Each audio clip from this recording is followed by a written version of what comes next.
नमस्कार एवं सुप्रभात। कैसे हो मेरे प्यारे बच्चों? मुझे उम्मीद है कि आप सभी स्वस्थ, खुश एवं सुरक्षित होंगे। बच्चों, आज हम अपने हिंदी विषय का पाठ 6 बहुत हुआ कविता लेकर प्रस्तुत हैं। अब आप सभी यह सोचेंगे कि ये बहुत हुआ क्या है? तो मेरे बच्चों, आप सबसे पहले ये बताइए कि आपको बारिश कैसी लगती है? आपको बारिश कैसी लगती है? अच्छी लगती है। अब बारिश तो सबको अच्छी लगती है, परंतु यही बारिश बहुत ज्यादा होने लग जाए तो क्या होगा? अगर बारिश बहुत ज्यादा होगी तो आप सभी तो परेशान हो जाओगे और आप बोलोगे, हे भगवान, बस ये बारिश को रोक दो। तो आपकी तरह हमारी कविता में भी बच्चे किस तरह बादल को बारिश आने से रोकने के लिए कह रहे हैं। तो आइए हम कविता में यह सुनते हैं कि बच्चे क्या कह रहे हैं। बच्चों, कविता को सबसे पहले हम गीत के रूप में सुनेंगे। आप सभी मेरे साथ गाइए और ध्यानपूर्वक सुनिए भी। बादल भैया बहुत हुआ, बादल भैया बहुत हुआ, कीचड़ कीचड़ पानी पानी, कीचड़ कीचड़ पानी पानी, अरे याद सभी को आई नानी, सारा घर दिन रात चुआ, बहुत हुआ बहुत हुआ बहुत हुआ, अरे बादल भैया बहुत हुआ, जाए कहाँ कहाँ पर खेले, जाए कहाँ कहाँ पर खेले, घर में फंसे बोरियत झेले, यों पिंजरे में मौन सुआ, बहुत हुआ बहुत हुआ बहुत हुआ, अरे बादल भैया बहुत हुआ, सूरज दादा धूप खिलाए, ताल नदी सड़कों से जाए, तुम भी भैया करो दुआ, बहुत हुआ बहुत हुआ बहुत हुआ, बादल भैया बहुत हुआ, बादल भैया बहुत हुआ, बादल भैया बहुत हुआ। तो बच्चों, कैसी लगी आपको गीत के रूप में है कविता? आप सभी ने आनंद लिया? तो बच्चों, अब हम इस कविता का अर्थ एक एक पंक्ति के द्वारा समझते हैं कि इस कविता में बच्चे क्या कहना चाह रहे हैं। बच्चों, यह कविता है बहुत हुआ। कविता का शीर्षक क्या है? बहुत हुआ। इस कविता के जो लेखक हैं वो हैं हरीश निगम जी। हमारी जो कविता है बहुत हुआ, उसके लेखक हैं हरीश निगम जी। उन्होंने वर्षा के कारण होने वाली कठिनाइयों का वर्णन किया है कि किस प्रकार से जब बारिश बहुत ज्यादा होने लग जाती है तो हमें कठिनाइयां होती हैं। अब देखते हैं कौन कौन सी कठिनाई हो रही हैं, पढ़ते हैं। बादल भैया बहुत हुआ, कीचड़ कीचड़ पानी पानी, याद सभी को आई नानी। यहाँ पर जो कवि हैं वो बच्चों के द्वारा कह रहे हैं कि बादल भैया बहुत हो गया, अब इतनी बारिश हो गई है कि चारों तरफ पानी पानी हो गया है। और बच्चों, यहाँ पर एक नया शब्द है कीचड़। कीचड़ का क्या अर्थ होता है? गंदा पानी। जब पानी में गंदी मिट्टी जब आ जाती है तो पानी क्या होता है? वो गंदा हो जाता है। तो क्या उसको क्या कहते हैं हम? कीचड़। तो बच्चे कह रहे हैं कि बादल भैया बहुत हुआ, सारे में क्या हो गई है? बहुत ज्यादा कीचड़ हो गई है, सारी जगह पानी पानी हो गया है। और सभी को इस पानी को इकट्ठा करते करते नानी याद आ गई है। इस पानी को साफ करते करते नानी याद आ गई है। सारा घर दिन रात छुआ, बादल भैया बहुत हुआ। सारा घर कैसा है? दिन रात छुआ। अब यहाँ एक नया शब्द क्या है? चुआ। चुआ का मतलब होता है टपकना। देखो जैसे इस पिक्चर में यहाँ बाहर छत के ऊपर से पानी नीचे तक आ रहा है और यह घर है। अब जब पानी टपकता है, गिरता है, तो उसको क्या कहते हैं हम? चुआ। तो सारा घर दिन रात चुआ, बादल भैया बहुत हुआ। बारिश इतनी ज्यादा होने लग रही है कि अब छत का पानी भी घर तक आने लग गया है।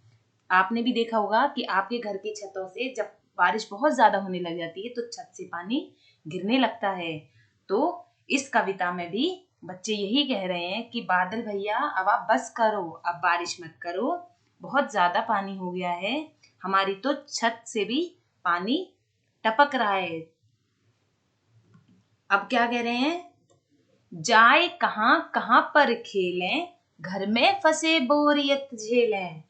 अब सारी जगह देखो इस पिक्चर में, जैसे कि यहाँ पर बाहर का दिखाया जा रहा है तो यहाँ पर बारिश हो रही है। अंदर क्या हो रहा है? जैसा कि हमने पिछली पिक्चर में देखा, अंदर क्या है? बारिश का पानी टपक रहा है। तो जो छोटे छोटे बच्चे हैं, जैसे ये बच्चा दिखाया गया है, उनको समझ ही नहीं आ रहा है कि वो कहाँ जाएं और कहाँ पर वो खेलें। सारी जगह तो पानी पानी हो गया है, उनको समझ नहीं आ रहा है कि वो कहाँ जाकर खेलें। वो कह रहे हैं घर में फंसे बोरियत झेलें। बोरियत मतलब हम, बोरियत कब होती है हमें? जब बोरियत होती है जब हमें कोई काम नहीं है, हम कुछ कर नहीं पाते, हम खेल नहीं पाते, अपने मन का कुछ नहीं कर पाते हैं। जब हमारा मन नहीं लगता तो हम कहते हैं कि हम बोर हो रहे हैं, और उसी अवस्था को क्या कहते हैं? बोरियत। यहाँ हमने नया शब्द पढ़ा, बोरियत। तो कहीं जाने की जगह नहीं है, बच्चों को खेलने के लिए कोई जगह नहीं मिल रही है और वो घर में बोर हो रहे हैं, उनका मन नहीं लग रहा है। तो वो बादल भैया से कह रहे हैं कि बादल भैया अब बस करो। अब क्या कह रहे हैं बादल भैया? ज्यों पिंजरे में मौन सुआ, बादल भैया बहुत हुआ। ज्यों पिंजरे में मौन सुआ।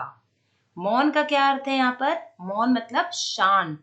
कि वो बच्चे इस प्रकार बोर हो रहे हैं, इस प्रकार उनका मन नहीं लग रहा है कि जैसे जब किसी पिंजरे में किसी तोते को बंद कर दिया। सुआ, सुआ का क्या अर्थ होता है? तोता। क्या अर्थ होता है सुए का? तोता। जब किसी तोते को हम पिंजरे के अंदर बंद कर देते हैं तो वह क्या करता है? वह निकल नहीं पाता है। उसका बाहर उड़ने का बहुत मन करता है, लेकिन वो बाहर नहीं उड़ पाता है क्योंकि वह पिंजरे में बंद है। तो जिस प्रकार एक सुआ, एक तोता पिंजरे में मौन रहकर, शांत रहकर रहता है, उसी प्रकार बच्चे भी घर में बारिश के कारण बहुत बोर हो गए हैं। वह भी कुछ नहीं कर पा रहे हैं, ना वो खेल पा रहे हैं, ना वो कहीं जा पा रहे हैं। तो इसलिए वो बादल भैया को कह रहे हैं कि बादल भैया बहुत हुआ। अब यहाँ क्या कह रहे हैं? सूरज दादा धूप खिलाएं। वो सूरज दादा से, देखो यहाँ सूरज दादा से क्या कह रहे हैं? प्रार्थना कर रहे हैं। सूरज दादा धूप खिलाएं, ताल नदी सड़कों से जाएं। वो कह रहे हैं कि सूरज दादा आप धूप खिला दो, अब धूप आ जाए, अब बारिश ना आए। ताल नदी, ताल, ताल का क्या अर्थ होता है यहाँ पर? ताल का अर्थ होता है तालाब। ताल का क्या अर्थ होता है यहाँ पे? तालाब। कि आप सूरज दादा आप धूप खिलाएं और तालाब, नदी और सड़कों से होकर गुजरें और इस बारिश को रोक दें। तो वो क्या कह रहे हैं कि बादल भैया अब आप रुक जाएं, और सूरज दादा को प्रार्थना कर रहे हैं कि अब आप आ जाएं ताकि सब कुछ सूख जाए और वो लोग खेल सकें। अब क्या कह रहे हैं वो? तुम भी भैया करो दुआ, बादल भैया बहुत हुआ। और वो सबको कह रहे हैं कि आप सब दुआ करो। जैसे इस पिक्चर में यहाँ बच्चे दुआ कर रहे हैं, तो वो कह रहे हैं कि तुम भी भैया करो दुआ, बादल भैया बहुत हुआ। कि हम सब मिलकर प्रार्थना कर रहे हैं। दुआ का मतलब होता है प्रार्थना करना। हम करते हैं ना अपने भगवान से प्रार्थना, तो ऐसे ये छोटे छोटे बच्चे प्रार्थना कर रहे हैं कि अब बारिश रुक जाए, अब पानी ना आए। तो वो बादल भैया से कह रहे हैं, यहाँ पर आप देख रहे हैं कि बादल भैया बहुत हुआ, अब आप बारिश मत करिए। अब आप बारिश को रोक दीजिए ताकि हम खेल सकें, हम बाहर जा सकें, हमें घर में बोरियत ना हो और हम सुआ अर्थात तोते की भांति पिंजरे में बंद मौन ना रह सकें, शांत ना रह सकें। तो बच्चों, आप सभी को ये कविता समझ आई? बहुत बढ़िया। तो आइए कविता से संबंधित हम कुछ कठिन शब्द पढ़ते हैं। शब्द अर्थ। पहला शब्द चूहा। तो हमने कविता में पढ़ा था कि सारा घर दिन रात चूहा, बादल भैया बहुत हुआ। चूहा का क्या अर्थ बताया था? टपकना। जब पानी छत से टपकता है नीचे तो उसको कहते हैं चूहा। अगला सुआ। हमने क्या पढ़ा था? ज्यों पिंजरे में मौन सुआ। सुआ मतलब तोता, कि जिस प्रकार से तोता पिंजरे में बंद रहता है, बच्चे उस प्रकार से बंद नहीं रहना चाहते हैं, वह खेलना चाहते हैं, बोर नहीं होना चाहते हैं। तो सुआ का अर्थ क्या हुआ? तोता। अगला ताल। ताल नदी सड़कों से जाए। सूरज दादा से क्या प्रार्थना कर रहे हैं कि आप ताल नदी सड़कों से जाएं। ताल का अर्थ क्या होता है? तालाब। अगला शब्द बोरियत। बोरियत कब होती है? जब हमारा मन नहीं लगता, जब बच्चों का कहीं मन नहीं लग रहा है तो वो बोर हो रहे हैं, तो मन ना लगना। अगला कीचड़। कीचड़ कीचड़ पानी पानी। जब पानी के साथ मिट्टी मिल जाती है तो वो पानी कैसा बन जाता है और सबके पैर लगते हैं तो वो गंदा हो जाता है पानी, तो उसको क्या कहा गया? यहाँ पर कीचड़ कहा गया। तो कीचड़ मतलब गंदा पानी। अगला शब्द मौन। ज्यों पिंजरे में मौन सुआ। मौन मतलब शांत। कैसा? शांत या चुप रहना। और चुप कौन है हमारी कविता में? सुआ यानी तोता। तो आप सभी को बच्चों ये कठिन शब्द समझ आए? आप सभी इन शब्दों को ध्यान पूर्वक पढ़ें और याद भी करें। तो बच्चों, अगला है हमारे मिलते जुलते शब्द। अब आप बताइए, कहानी में आपने ऐसा इसके जैसा कौन सा शब्द पढ़ा? हाथ जैसा कौन सा शब्द हो सकता है? हाथ के जैसा साथ। हाथ साथ, ये कैसे हैं? मिलते जुलते शब्द उन्हें कहते हैं जो बोलने में बिल्कुल एक समान लगते हैं, जिनकी ध्वनि एक पूर्वक होती है, जैसे हाथ साथ। अगला शब्द है चूहा। अब चूहे की ध्वनि किससे मिल रही है? चूहा की। चूहा हमारी कहानी में कौन सा शब्द है इसके जैसा? सुआ। अगला शब्द रात। रात दिन। रात दिन में तो वो मिलते जुलते शब्द नहीं हुए, तो रात का किससे मिलेगा? बात। तो बच्चों, इसी प्रकार से आप भी मिलते जुलते शब्दों का घर पर प्रयास करेंगे और अपनी कॉपी में लिखेंगे। अगला, बारिश कहने पर आपके मन में कौन कौन से शब्द आते हैं? भाई, जब बारिश हो रही है तो हमारे मन में बहुत सारे शब्द आते हैं कि हम आइसक्रीम खाते हैं, हम बाहर घूमने जाते हैं, हम छाता लेते हैं, और कौन कौन से शब्द आते हैं? तो आइए देखते हैं। हमारा पहला शब्द बादल। इस पूरी कविता में सारे बच्चे दुआ किससे कर रहे हैं? बादल से। तो बारिश आएगी तो सबसे पहला शब्द हमारे मन में कौन सा आएगा? बादल। कैसे दिखते हैं बादल? ऐसे दिखते हैं। और यहाँ बादल बहुत खुश हैं। क्यों खुश हैं? क्योंकि वो बारिश कर रहे हैं। अगला शब्द और क्या होती है? बारिश की क्या होती है? छोटी छोटी बूंदें। कैसी दिखती हैं? ऐसी दिखती हैं। ये वो बूंदें हैं जो कि बारिश की होती है, असली बूंदें।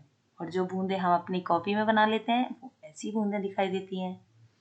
तो बारिश का नाम सुनते ही हमारे मन में बूंदे भी शब्द आता है, जो कि बहुत महत्वपूर्ण है। अगला शब्द और क्या आता है? ओले। जब बारिश अत्यधिक होती है, बहुत ज्यादा बारिश होती है, तो आपने भी देखा होगा कि जब बारिश बहुत ज्यादा होती है तो आसमान से ओले गिरते हैं और आप सब उनको खेलने भी जाते होंगे। तो आइए हम सब मिलकर देखते हैं कि ओले कैसे दिखाई देते हैं।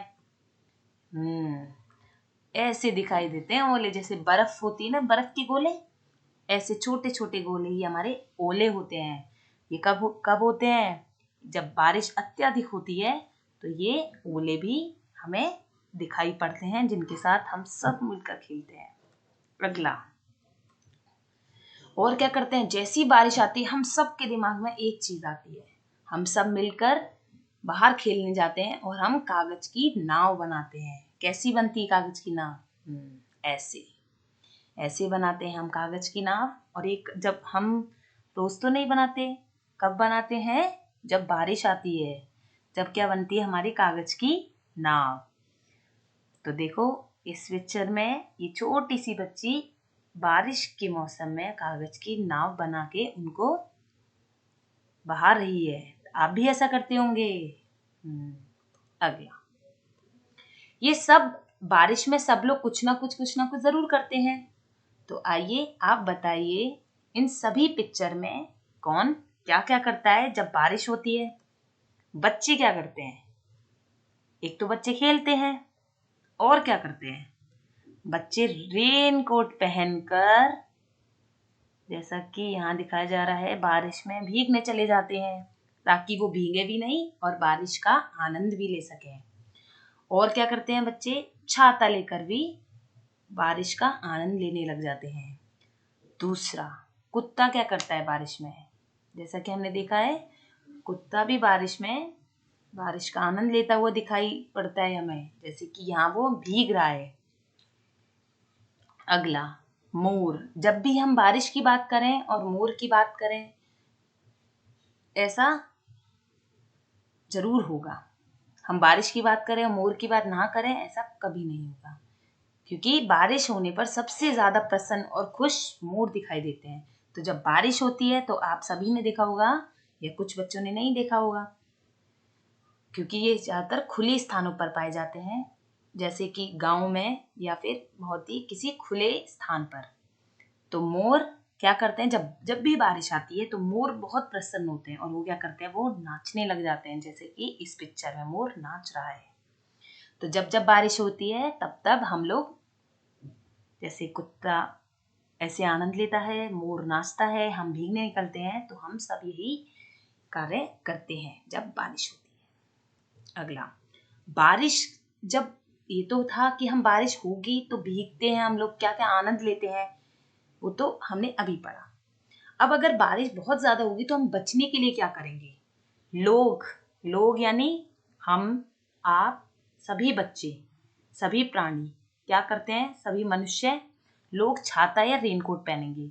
जैसा अभी हमने इसमें पढ़ा कि लोग ने छाता ले रखा है और रेनकोट पहना हुआ है।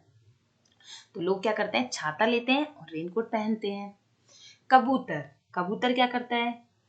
अगर जब बारिश बहुत ज्यादा अत्यधिक होने लग जाती है तो कबूतर या कोई भी पक्षी अपने आप को बचाने के लिए खिड़की या किसी ओट का अर्थ होता है कोई ढकी हुई जगह जहां पर छत हो, उसका सहारा लेकर बैठ जाते हैं। केंचुआ क्या करता है? हालांकि हम सभी जानते हैं कि बारिश के मौसम में ही केंचुए निकलते हैं, परंतु जब बारिश बहुत तेज होती है वह उस समय नहीं निकलते, वह बारिश होने के उपरांत निकलते हैं। बारिश होने के समय वह मिट्टी में गहराई तक जाकर छुप जाते हैं ताकि वह भीग ना सके या वह मर ना सके। अगला, कुत्ता क्या करता है? अभी हमने पढ़ा, जब कम बारिश होती है तो कुत्ता बारिश का आनंद लेता है, लेकिन जब बारिश अत्यधिक होती है तो वो किसी आंगन में या किसी पेड़ के नीचे बैठ जाता है ताकि वह अपने आप को बारिश से बचा सके। अगला, मोर। अभी हमने बताया कि सबसे ज्यादा बारिश होने पर प्रसन्न मोर होते हैं, परंतु जब बारिश अत्यधिक होती है तो मोर अपने आप को बचाते हैं, वह किसी पेड़ के नीचे चले जाते हैं। तो इस प्रकार से यह सभी व्यक्ति बारिश से अपने आप को बचाते हैं। चित्र देखकर बताइए वर्षा होने पर कौन कौन क्या करता है। अभी मैंने आप सभी को बताया कि कौन कौन क्या करता है जब बारिश होती है। अब आप सभी बताएंगे। मोर क्या करता है? सोचिए, क्या करता है मोर बारिश होती है तो? बहुत अच्छे। मोर क्या करता है? वह नाचता है। और सूरज दादा क्या करते हैं? सूरज दादा छिप जाते हैं जब बारिश होती है तो, पूर्णतः नहीं छुपते, और वो आसमान में बादलों के पीछे छिप जाते हैं। बच्चे क्या करते हैं? बच्चे खुश हो जाते हैं जब बारिश होती है तो और खेलने लग जाते हैं। चिड़िया क्या करती है? जब कम कम बारिश होती है तो खेलने लग जाती है, परंतु अत्यधिक बारिश होने पर यह किसी ओट या सहारे की सहायता से अपने आप को छुपा लेती है। मेंढक बारिश में फुदक फुदक करके छलांग लगाने लग जाता है, आनंद लेता है मेंढक। तो ये सभी किसी न किसी तरह से बारिश में आनंद लेते हैं, जैसा कि अभी हमने चर्चा की। सोचो, आप सभी बच्चे सोचेंगे कि यदि बारिश नहीं होगी तो क्या होगा। अब एक बार क्या हुआ, अभी हमने कविता में पढ़ा कि सभी बच्चे बादल को कह रहे थे कि बादल भैया अब बस करो, अब बारिश मत करो, क्योंकि बारिश करने से हम लोग खेल नहीं पा रहे हैं, हम लोग बाहर नहीं जा पा रहे हैं, हम घर में बोर हो रहे हैं और सारी जगह पानी पानी हो गया है, हमारे घर की छत से भी पानी गिर रहा है, तो हम सब बहुत परेशान हो गए हैं। तो एक बार क्या हुआ, फिर बादल भैया को बहुत गुस्सा आ गया। उन्होंने क्या बोला, उन्होंने बोला, एक दिन बादल ने सोचा मैं अब कभी नहीं बरसूंगा, जब भी मैं बरसता हूँ तब भी लोग मेरी बुराई करते हैं, जब नहीं बरसता तब भी लोग मेरी बुराई करते हैं, तो आज से बरसना बिल्कुल बंद, अब मैं नहीं बरसूंगा। बादल ने ऐसा बोला। अब आप सभी बताइए कि जब बादल ने ऐसा बोला तो फिर क्या हुआ होगा। आप सभी सोचिए क्या हुआ होगा। जब बादल ने ये कहा कि वह नहीं बरसेगा तो क्या हुआ होगा। जब बारिश नहीं आती है तो क्या होता है, सूखा पड़ जाता है, हर जगह पानी की कमी हो जाती है, और क्या होता है, पेड़ पौधों को पानी नहीं मिलता है, पेड़ पौधे सूख जाते हैं, हमें पर्याप्त मात्रा में पानी नहीं मिलता है, हमारी जो भूमि है वह सूख जाती है, वहां पानी खत्म हो जाता है उसके अंदर। और क्या क्या होता है आप सभी सोचिए और अपनी अपनी कॉपी में लिखिए। धन्यवाद। तो बच्चों, आज हमने क्या पढ़ा, आज हमने एक कविता पढ़ी, बहुत हुआ, जिसमें बच्चे बादल से गुहार लगा रहे हैं, उससे प्रार्थना कर रहे हैं कि अब आप बारिश मत कीजिए, क्योंकि बारिश करने से क्या हो रहा है, हमारा सारा घर भीग रहा है और हम लोग कोई आनंद नहीं ले पा रहे, कोई मस्ती नहीं कर पा रहे, घर में बोर हो रहे हैं। तो बच्चों, यही थी आज की हमारी कविता, बहुत हुआ। आप सभी कविता को ध्यान पूर्वक सुने, गीत गाने का प्रयास करें, उसको गीत की तरह गाने का प्रयास करें, उसके अर्थ को समझें। और इस कविता के लेखक मैं दोबारा बताना चाहूंगी, इस कविता के लेखक हैं श्री हरीश निगम जी, जिन्होंने बच्चों के द्वारा उठाने वाली कठिनाइयों का इस कविता में वर्णन किया है, बताया है कि बच्चे किस प्रकार से बारिश में परेशान होते हैं। तो बच्चों, यही थी हमारी कविता, बहुत हुआ। आप सभी अपने घर पर रहें, स्वस्थ रहें, खुश रहें और पढ़ाई करते रहें। धन्यवाद।